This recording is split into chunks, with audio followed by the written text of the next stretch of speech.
मेरे प्यारे देशवासियों, नमस्कार। स्वतंत्रता दिवस की पूर्व संध्या पर आप सभी को मैं हार्दिक बधाई देती हूँ।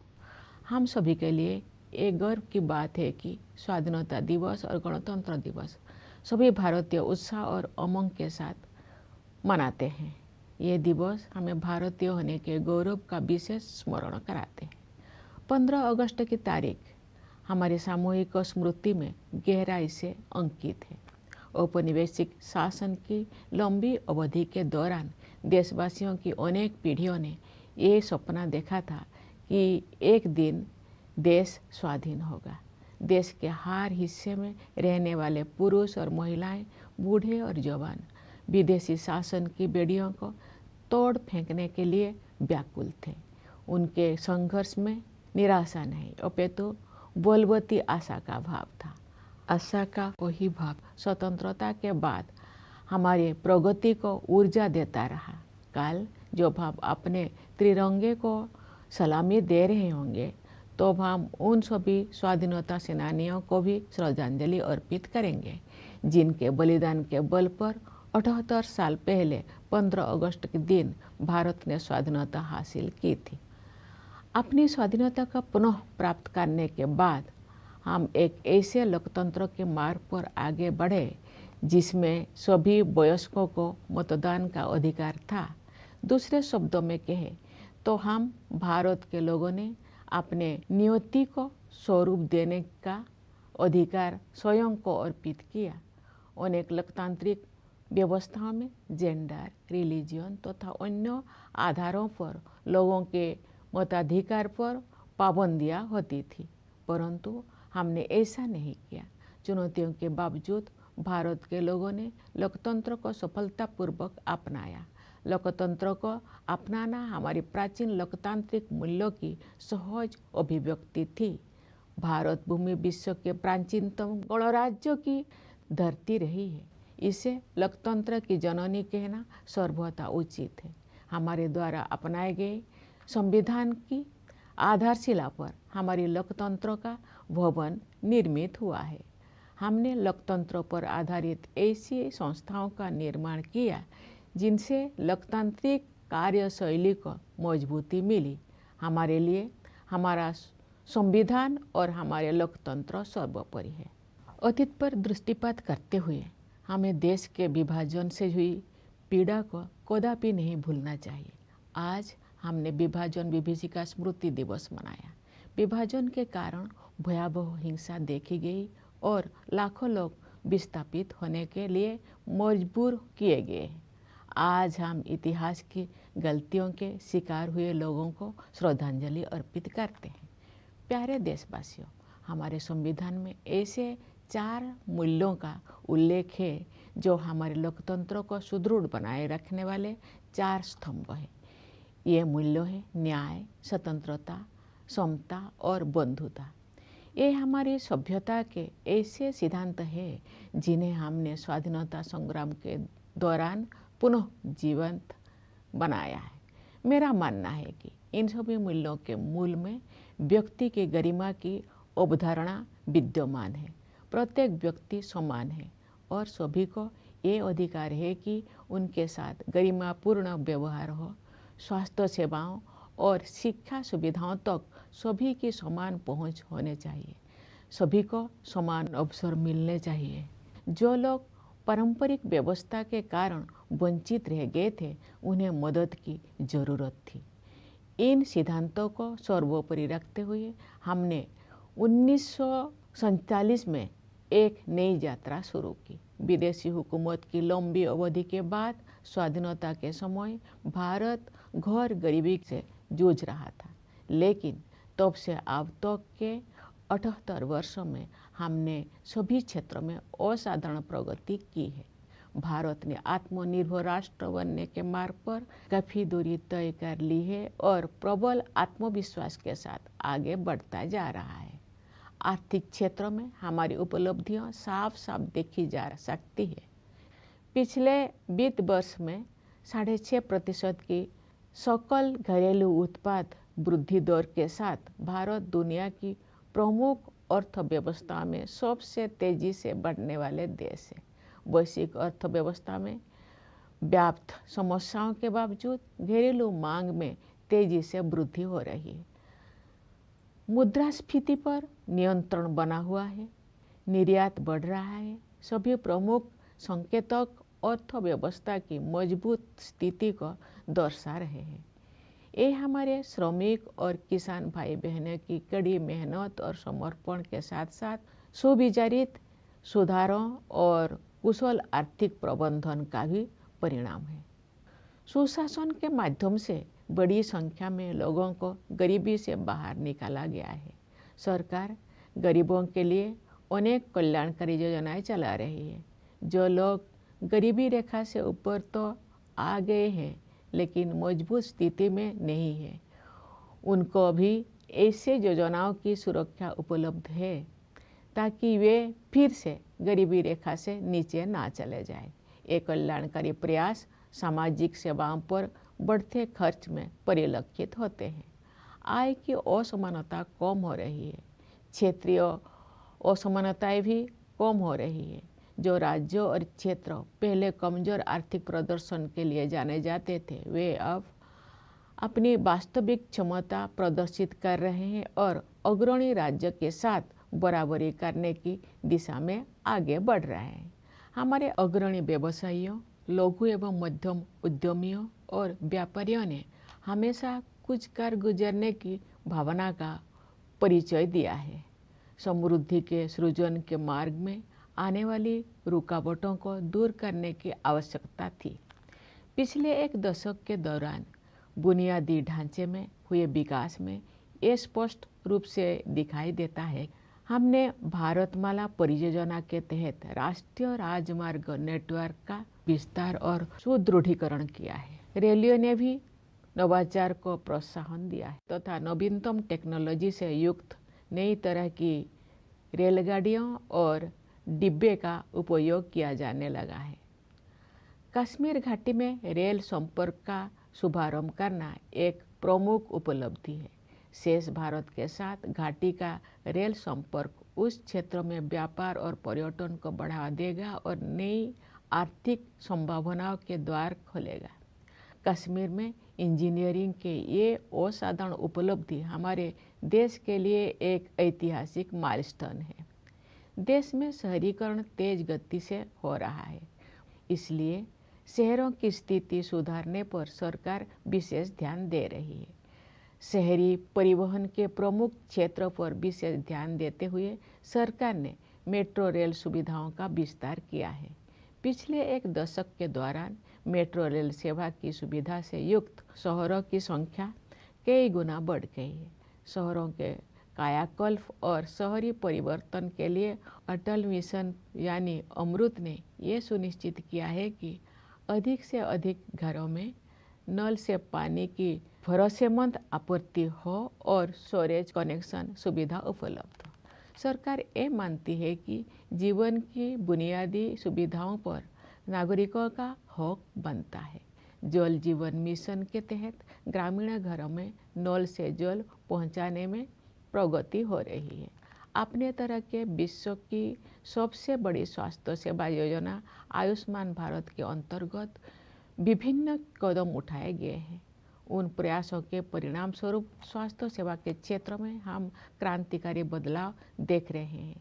इस योजना के तहत अब तक 55 करोड़ से अधिक लोगों को सुरक्षा कवच प्रदान किया जा चुका है। सरकार ने 70 वर्ष और उससे अधिक आयु के सभी वरिष्ठ नागरिकों को इस योजना की सुविधा उपलब्ध करा दी है, चाहे उनकी आय कितना भी हो। स्वास्थ्य सेवाओं तक पहुंच से जुड़ी असमानताएं दूर होने से गरीब और निम्न मध्यम वर्गों के लोगों को भी सर्वोत्तम संभव स्वास्थ्य सेवाएं उपलब्ध हो रही है। इस डिजिटल युग में ये स्वाभाविक है कि भारत में सबसे अधिक प्रगति सूचना प्रौद्योगिकी क्षेत्र में हुई है। लगभग सभी गांव में 4G मोबाइल कनेक्टिविटी उपलब्ध है।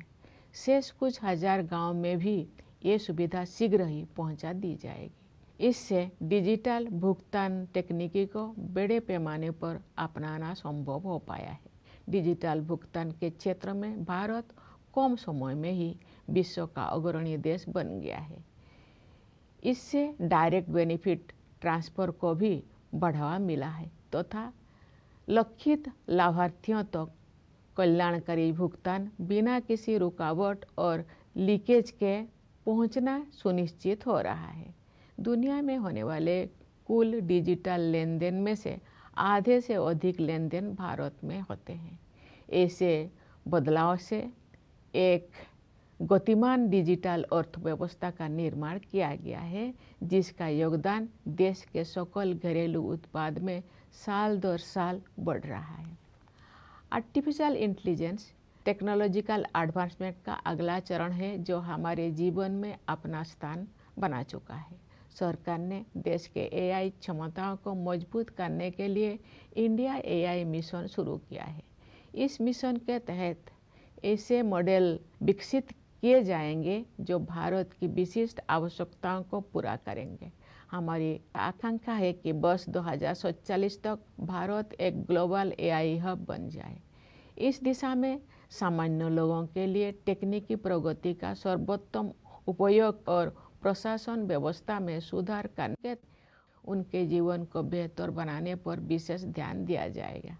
जनसामान्य के जीवन को बेहतर बनाने के लिए कारोबार को आसान बनाने के साथ साथ जीवन को आसान बनाने पर भी समान बल दिया जा रहा है। विकास तभी सार्थक होता है जब हाशिए पर के लोगों तक सहायता पहुँचे और उनके लिए नए अवसर उपलब्ध हो। इसके अलावा हम हर संभव क्षेत्रों में अपनी आत्मनिर्भरता बढ़ा रहे हैं। इससे हमारा आत्मविश्वास बढ़ा है और विकसित भारत बनने की हमारी यात्रा की रफ्तार तेज हुई है। पिछले सप्ताह 7 अगस्त को देश में राष्ट्रीय हथकरघा दिवस मनाया गया। इस दिवस को मनाने का उद्देश्य हमारे बुनकरों और उनके उत्पादों का सम्मान करना है। हमारे स्वाधीनता संग्राम के दौरान 1905 में शुरू किए गए स्वदेशी आंदोलन की स्मृति में वर्ष 2015 से ये दिवस हर साल मनाया जाता है। महात्मा गांधी ने भारतीय कारीगरों और शिल्पकारों के खून पसीनों से निर्मित और उनके अतुलनीय कौशल से युक्त उत्पादों को बढ़ावा देने के लिए स्वदेशी की भावना को और मजबूत किया था। स्वदेशी का विचार मेक इन इंडिया और आत्मनिर्भर भारत अभियान जैसे राष्ट्रीय प्रयासों को प्रेरित करता रहा है। हम सबको ये संकल्प लेना है कि हम अपने देश में बने उत्पादों को खरीदेंगे और उनका उपयोग करेंगे। प्यारे देशवासियों, सामाजिक क्षेत्र में किए गए प्रयासों से संवर्धित समग्र आर्थिक विकास के बल पर भारत 2047 तक एक विकसित अर्थव्यवस्था बनने के मार्ग पर अग्रसर है। मैं समझती हूँ कि अमृत काल के इस दौर में आगे बढ़ते जाने की राष्ट्रीय यात्रा में सभी देशवासी यथाशक्ति अपना सर्वाधिक योगदान देंगे। मेरा मानना है कि समाज के 3 ऐसे वर्ग हैं जो हमें प्रगति के इस मार्ग पर आगे बढ़ाएंगे। ये 3 वर्ग हैं हमारे युवा, महिलाएं और वे समुदाय जो लंबे समय से हाशिए पर रहे हैं। अंततः हमारे युवाओं को अपने सपनों को साकार करने के लिए अनुकूल परिस्थितियां मिल गई है। राष्ट्रीय शिक्षा नीति के माध्यम से दूरगामी बदलाव किए गए हैं। शिक्षा को जीवन मूल्य से तथा कौशल को परंपरा के साथ जोड़ा गया है। रोजगार के अवसर तेजी से बढ़ रहे हैं। उद्यमिता की आकांक्षा रखने वाले लोगों के लिए सरकार ने सर्वाधिक अनुकूल वातावरण उपलब्ध कराए हैं। युवा प्रतिभाओं की ऊर्जा से शक्ति प्राप्त करके हमारे आंतरिक कार्यक्रम का अभूतपूर्व विस्तार हुआ है। मुझे विश्वास है कि शुभांशु शुक्ला की इंटरनेशनल स्पेस स्टेशन की यात्रा ने एक पूरी पीढ़ी को ऊंचे सपने देखने की प्रेरणा दी है। ये अंतरिक्ष यात्रा भारत के आगामी मानव अंतरिक्ष उड़ान कार्यक्रम गगनयान के लिए अत्यंत सहायक सिद्ध होगी। नई आत्मविश्वास से भरपूर हमारे युवा खेल जगत में अपनी पहचान बना रहे हैं। उदाहरण के लिए शतरंज में आप भारत के युवाओं का जैसा वर्चस्व है वैसा पहले कभी नहीं था। राष्ट्रीय खेल नीति 2025 में निहित विजन के अनुरूप हम ऐसे आमूल बदलाव की परिकल्पना कर रहे हैं जिसके बल पर भारत एक वैश्विक खेल महाशक्ति के रूप में उभरेगा। हमारी बेटियां हमारे गौरव हैं। वे प्रतिरक्षा और सुरक्षा सहित हर क्षेत्र में अवरोधों को पार करके आगे बढ़ रहे हैं। खेलकूद को उत्कृष्टता, सशक्तिकरण और क्षमताओं का महत्वपूर्ण संकेतक माना जाता है। विश्व शतरंज चैंपियनशिप के लिए फीडे महिला विश्व कप का फाइनल मैच 19 वर्षों के भारत की एक बेटी और 38 वर्षों की एक भारतीय महिला के बीच खेला गया। ये उपलब्धि पीढ़ी दर पीढ़ी हमारी महिलाओं में विद्यमान विश्व स्तर की सतत उत्कृष्टता को रेखांकित करती है। रोजगार में भी जेंडर गैप कम हो रहा। नारी शक्ति बंधन अधिनियम से महिला सशक्तिकरण अब केवल एक नारा ना रहकर यथार्थ बन गया है। हमारे समाज का एक बड़ा हिस्सा अनुसूचित जाति, अनुसूचित जनजाति, पिछड़ा वर्ग और अन्य समुदायों के लोगों का है। इन समुदायों के लोग अब हाशिए पर होने का टैग हटा रहे हैं। उनकी सामाजिक और आर्थिक आकांक्षाओं को साकार करने के लिए सक्रिय प्रयासों के माध्यम से सरकार उनकी सहायता करती आ रही है। अपनी वास्तविक क्षमता को हासिल करने की दिशा में भारत अब और अधिक तेज गति से आगे बढ़ रहा है। हमारे सुधारों और नीतियों से विकास का एक प्रभावी मंच तैयार हुआ है। इस तैयारी के बल पर मैं एक ऐसे उज्जवल भविष्य को देख पा रही हूँ जहाँ हम सब अपनी सामूहिक समृद्धि और खुशहाली में उत्साहपूर्वक योगदान दे रहे होंगे। उस भविष्य की ओर हम भ्रष्टाचार के प्रति जीरो टॉलरेंस रखते हुए अनवरत सुशासन के साथ आगे बढ़ रहे हैं। इस संदर्भ में मुझे महात्मा गांधी की एक महत्वपूर्ण बात याद आ रही है। गांधी जी ने बताया था और मैं दोहराती हूँ, भ्रष्टाचार और दंभ लोकतंत्र के अनिवार्य परिणाम नहीं होने चाहिए। हम सब ये संकल्प ले कि गांधी जी के इस आदर्श को कार्य रूप देंगे और भ्रष्टाचार को समूल नष्ट करेंगे। प्यारे देशवासियों, इस वर्ष हमें आतंकवाद का दंश झेलना पड़ा। कश्मीर घूमने गए निर्दोष नागरिकों की हत्या कायरतापूर्ण और नितांत अमानवीय थी। इसका जवाब भारत ने फौलादी संकल्प के साथ निर्णायक तरीके से दिया। ऑपरेशन सिंदूर ने ये दिखा दिया कि जब राष्ट्र की सुरक्षा का प्रश्न सामने आता है तो हमारे सशस्त्र बल किसी भी स्थिति का सामना करने के लिए पूरी तरह सक्षम सिद्ध होते हैं। रणनीतिक स्पष्टता और तकनीकी दक्षता के साथ हमारी सेना ने सीमा पार के आतंकवादी ठिकानों को नष्ट कर दिया।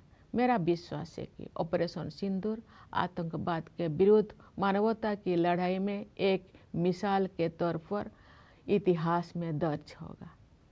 हमारी एकता ही हमारी जवाबी कार्रवाई की सबसे बड़ी विशेषता थी। यही एकता उन सभी तत्वों के लिए सबसे करारा जवाब भी है जो हमें विभाजित देखना चाहते हैं। भारत के दृष्टिकोण को स्पष्ट करने के लिए विभिन्न देशों में गए संसद सदस्यों के बहुदलीय प्रतिनिधि मंडलों में भी हमारी यही एकता दिखाई दी।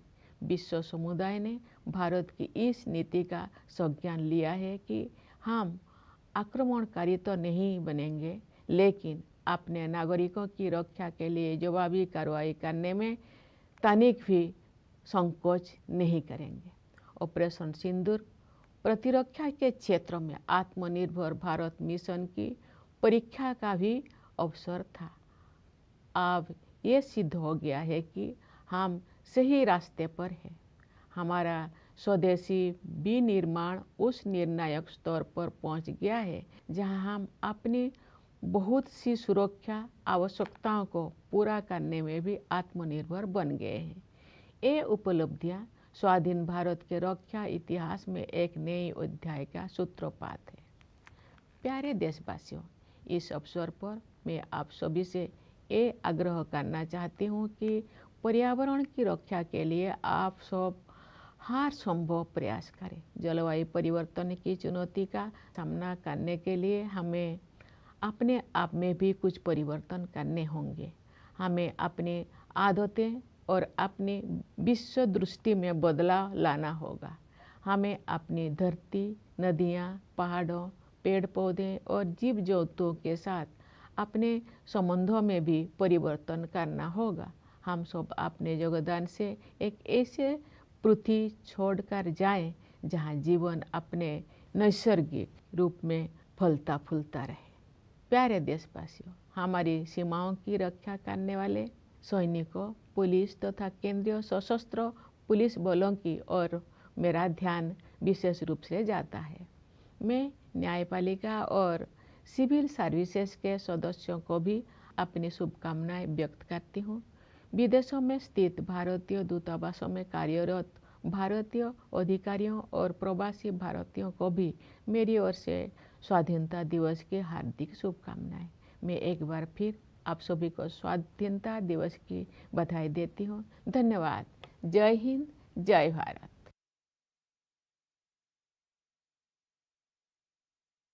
My dear fellow citizens, I extend my heartiest greetings to all of you on the eve of Independence Day. It is a matter of pride for all of us that Independence Day and Republic Day are celebrated by every Indian with zeal and enthusiasm. These are the days that specially remind us of our being proud Indians. The 15th of August is a date etched in our collective memory. During the long years of colonial rule, generations of Indians dreamt of the day of independence. Men and women, old and young, from all parts of the country, yearned to throw away the yoke of foreign rule. Their struggle was marked by robust optimism, which has continued to propel our progress since independence too. As we salute the tricolor tomorrow, we will also be paying homage to the memory of all freedom fighters whose sacrifices won India independence on the 15th of August 78 years ago. After regaining our freedom, we also became a democracy with universal adult franchise. In other words, we the people of India put the power to shape our destiny in the hands of each of us without any restrictions of gender, religion and other factors that had barred many people from voting in other democracies.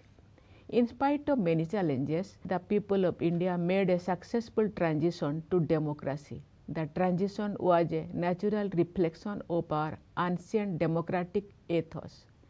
India had the oldest republics in the world. It is rightly acknowledged as the mother of democracy.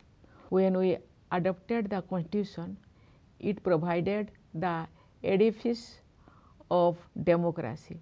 We built democratic institutions that strengthened the practice of democracy. We prize our Constitution and our democracy above everything else.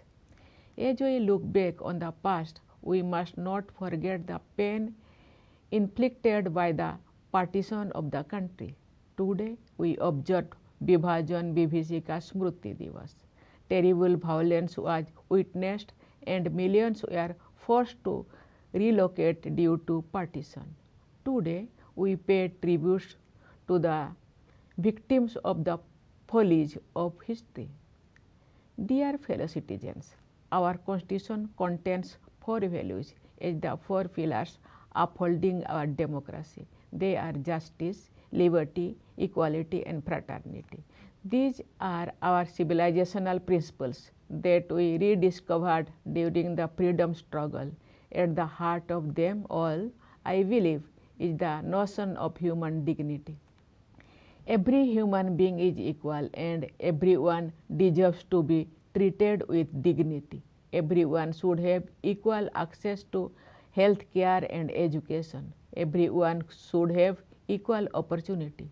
Those who had been traditionally at a disadvantage needed to be given a helping hand. Keeping these principles foremost in mind, we started a new journey in 1947. After the long years of foreign rule, India was in utter poverty at the time of independence. But in the 78 years since then, we have made extraordinary progress in all fields. India is well on the way to becoming a self-reliant nation and is moving ahead with great confidence. In the economic field, our achievements are all the more noticeable. With a GDP growth rate of 6.5% in the last fiscal, India is the fastest growing among the major economies in the world. Even amid stress in the global economy, demand at home is pacing ahead. Inflation has remained under control.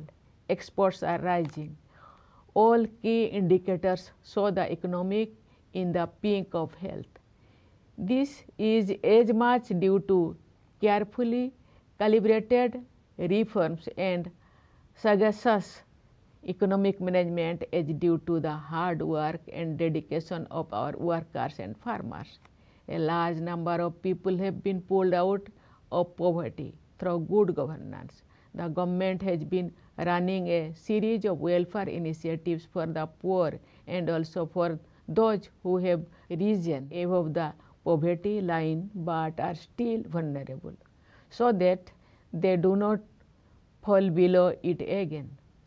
This is reflected in the rising expenditure on social services. Income inequality is reducing. Regional disparities are also disappearing. The states and regions earlier known for weaker economic performance are now showing their true potential and catching up with the front runners.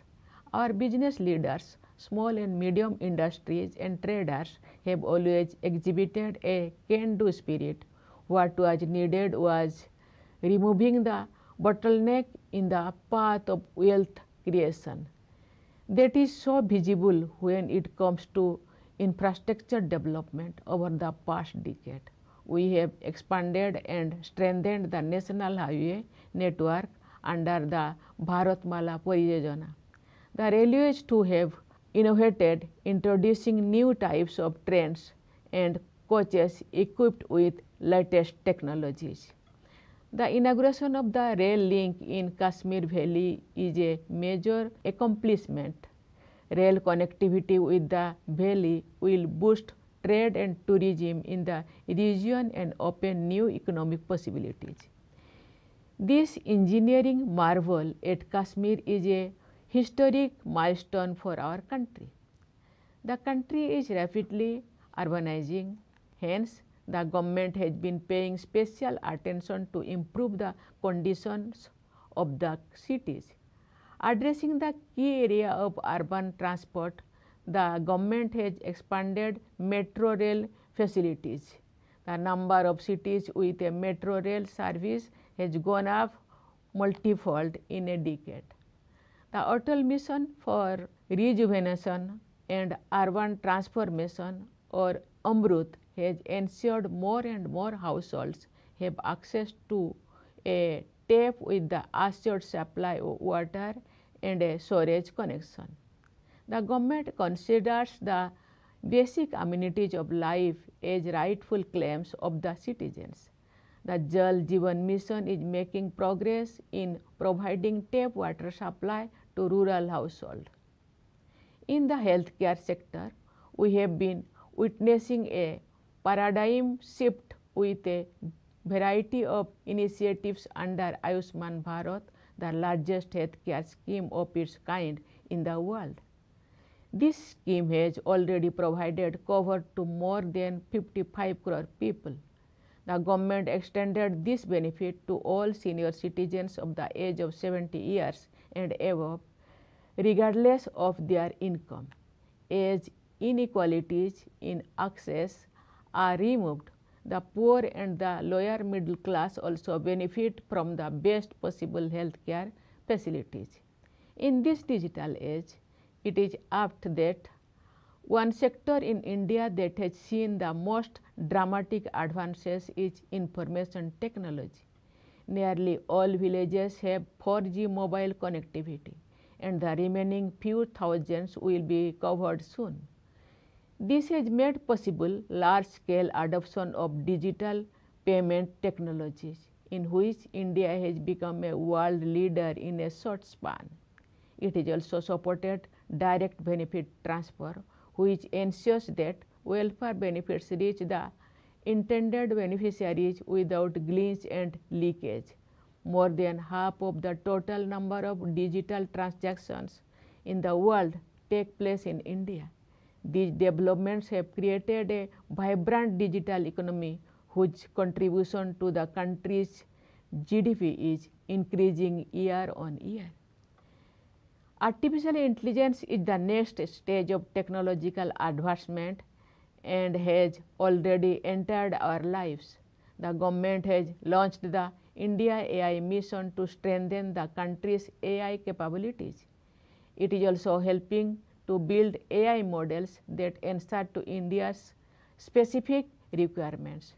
As we aspire to become a global AI hub by 2047, our focus will remain on making the best use of advances in technology for the common people to improve their lives by improving governance. For betterment of the lives of the common people, there is equal emphasis on improving the ease of doing business as well as on improving the ease of living.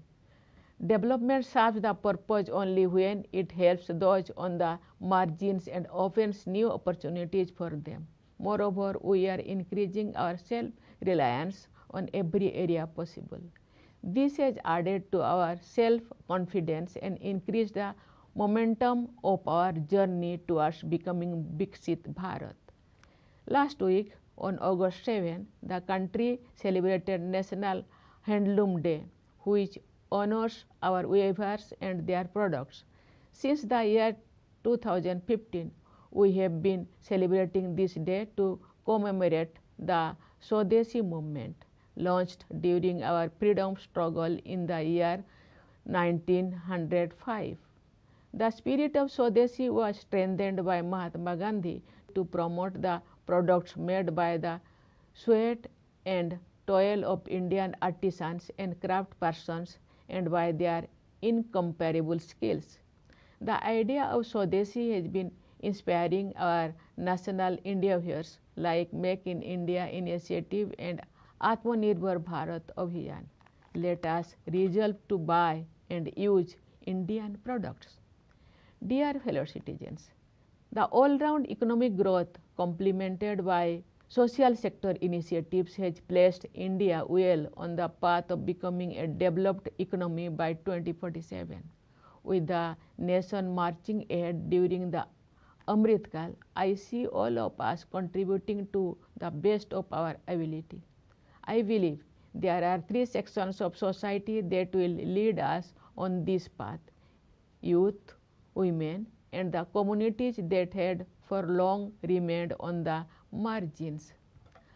Our youth have finally found the right environment for the realization of their dreams. The national education policy has brought in far-reaching changes, aligning learning with values and skills with tradition. Employment opportunities are booming. For those with entrepreneurial aspirations, the government has created the most conducive ecosystem. Fueled by young minds, our space program has witnessed unprecedented expansion. I am sure that Shubhangshu Shukla's space journey to the International Space Station has fired a whole generation to dream bigger. It will prove extremely helpful for India's upcoming human space flight program Gaganyaan. Brimming with a new confidence, our youth are making a mark in sports and games. Chess, for example, is now dominated by India's youngsters like never before. We foresee transformative changes which will establish India as a global sporting powerhouse under the vision contained in the National Sports Policy 2025. Our daughters are our pride. They are breaching barriers in every field, including in the areas of defense and security. Sports are among important indicators of excellence, empowerment, and potential.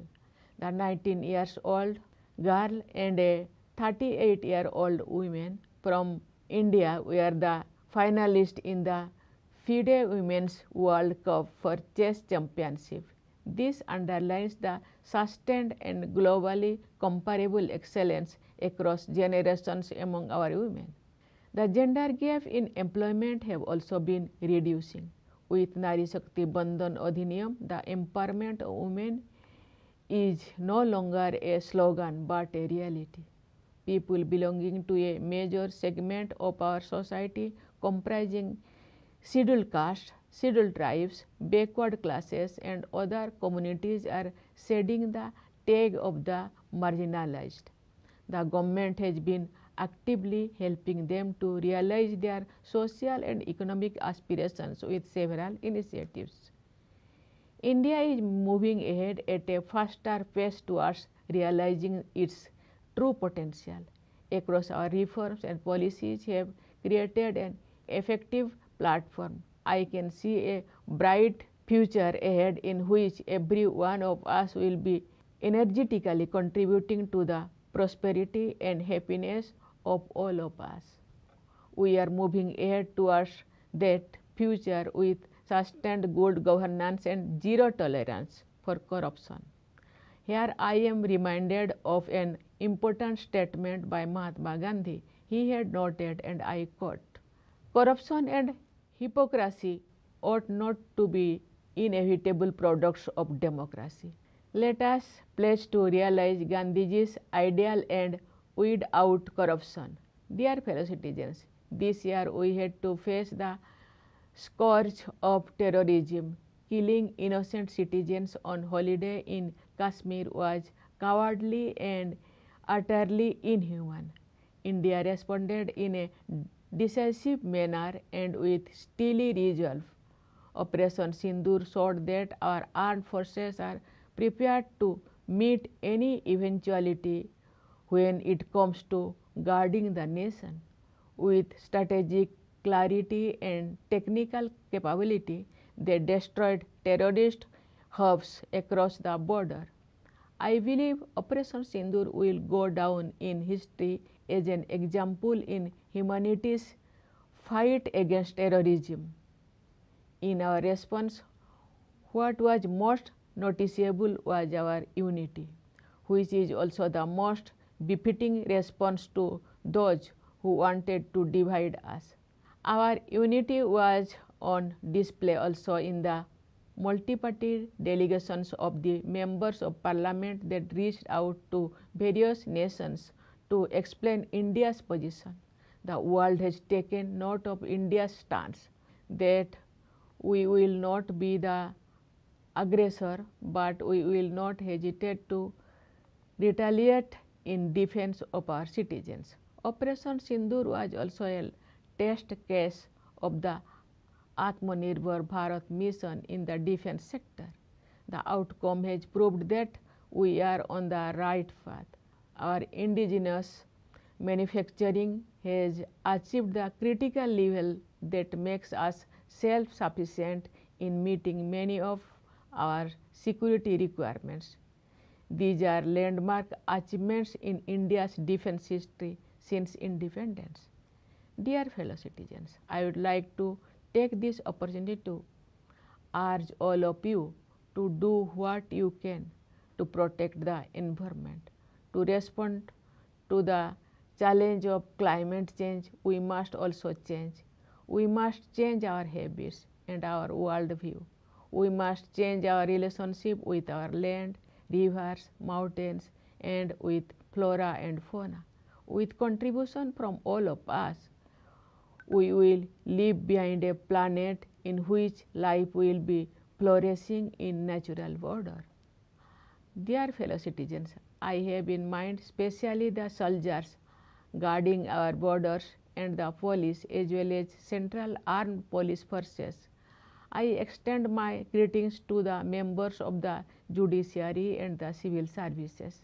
My Independence Day greetings to the Indian officials in the missions abroad and also to the Indian diaspora. I once again extend my greetings for Independence Day. Thank you. Jai Hind, Jai Bharat.